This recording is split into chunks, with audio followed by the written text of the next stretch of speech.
The current national average prevalence for HIV/AIDS is 5.4% for ages 15 to 49. You know, when I will be very specific because you've asked a very specific question. And again, that's an average because it varies by population group. It varies by whether it is rural or urban. It also varies between men and women. The prevalence is slightly higher in women compared to men. And you did a follow-on question and said, which ones are the high burden districts? Again, like the chair of the committee said, the island districts, the Sese Islands or Kalangala district shows some of the highest prevalence to as high as 18%, 17%. And then we have districts where the prevalence is below 1%, Nabila 2 in the Karamoja region. And the West Nile region also shows a very low HIV prevalence. Typically, the districts along the highway where there's a lot of commercial activity, the districts where, you know, in the lakes, in the lake regions, because we have young people, you know, moving the lifestyle of the fisher folks, especially people involved in fishing, you know, high risk. They have cash.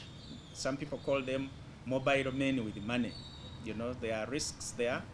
And I can relate this to another question that has been asked around inequalities, which is Zahara. I'll come back to Peter's your question of how much money is government putting in, but because I'm talking about risk, I wanted to link that question of risk to the question of inequalities. Now, we have underlying driving factors for HIV infection, and the risk factors include multiple concurrent partnerships. If you have multiple partners who are not your, because we have faiths in this country that allow more than, so if you have, you know, your 2 spouses or 3 spouses who are official, who are known, that's not the category I'm talking about.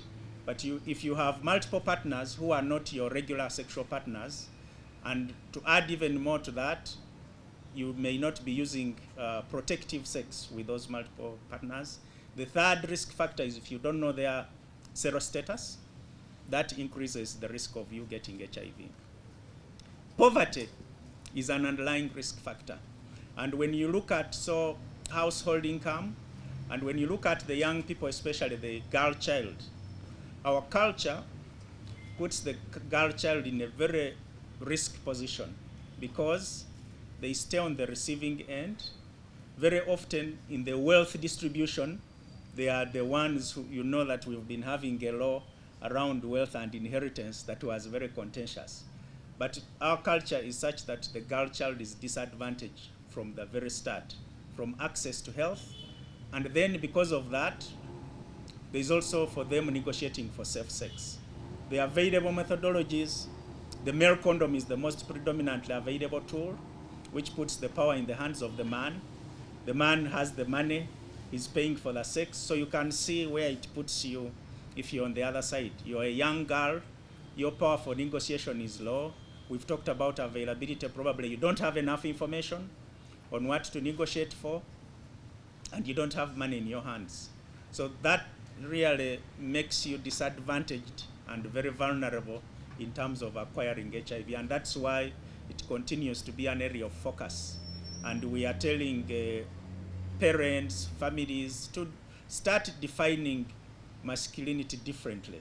That being male and a successful male is not about you know, stepping on the girl child and disempowering them, and you know, it's different. It's about honoring them. It's about pulling them to the front. It's about equal distribution of wealth and getting them out of that disadvantage. If I come back to your question of how much is government of Uganda